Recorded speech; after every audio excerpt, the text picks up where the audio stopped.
कायदेशीर बाबी कुठल्या लिव्ह इन रिलेशनमध्ये केवळ तुझी माझी संमती आहे म्हणून आपण दोघं राहतो ही बाब नाही आहे. त्या दोघांची संमती हे कागदपत्री लेखी कागदपत्र कॉन्ट्रॅक्टमध्ये येणं गरजेचं आहे. त्याचं कॉन्ट्रॅक्टमध्ये येत असताना प्रत्येक राज्यवाईज त्याचे स्टॅम्पसुद्धा आहे.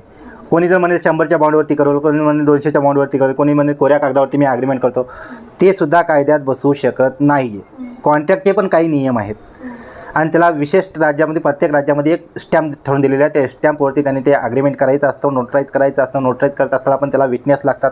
2 विटनेसशिवाय कुठलाही कॉन्ट्रॅक्ट होत नाही. आणि त्यांची एज ऑफ मॅरेज पाहिजे, ते दोघंही अनमॅरिड पाहिजेत, दोघांची कन्सेंट पाहिजेत आणि त्यांचे टर्म्स अँड कंडिशन पाहिजेत. आणि लिव्ह इन रिलेशनमध्ये राहत असताना खर्च हे दोघांनी समान करायचा असतो किंवा त्या कॉन्ट्रॅक्टमध्ये ठरल्यानुसार करायचा असतो. एखादी कागद ॲग्रीमेंट ठरला की त्याची व्हॅलिडिटी पण ठरलेली असते. त्यामध्ये कायदेशीर म्हणजे त्याच्यामध्ये फौजदारी गुन्हे त्यांच्यावरती जी बाधा येऊ शकते ती बाधा येणार नाही, अडथळे येणार नाहीत.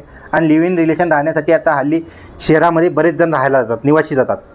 तिथं राहायला गेल्यानंतर त्यांना सगळ्यात पहिल्यांदा अनेक आपण पाहतो की राहण्यासाठी गेल्यानंतर तिथं विचारलं जातं कपल्सना, खास करून विवाहित आहेत का. इथं आता हे लिव्ह इन रिलेशनचं ॲग्रीमेंट करून त्यांना संमती दिली जाते.